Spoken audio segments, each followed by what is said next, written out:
श्रियकान्ताय कल्याणनिधये निधयेऽर्तिनाम् श्रीवेङ्कटनिवासाय श्रीनिवासाय मङ्गलम्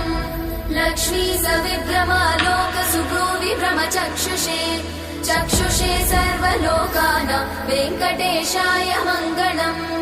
श्रीवेङ्कटाद्रिशृङ्गाग्रमङ्गलाभरणाङ्ग्रये मङ्गलानां निवासाय श्रीनिवासाय मङ्गलम् सर्वावयव सौन्दर्य सम्पदा सर्वचेतसां सदा सम्मोहनायास्तु वेङ्कटेशाय मङ्गलम्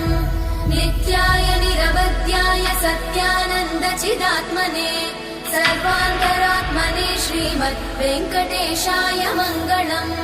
स्वतः सर्वविदे सर्वशक्तये सर्वशेषिने सुलभाय सुशीलाय वेङ्कटेशाय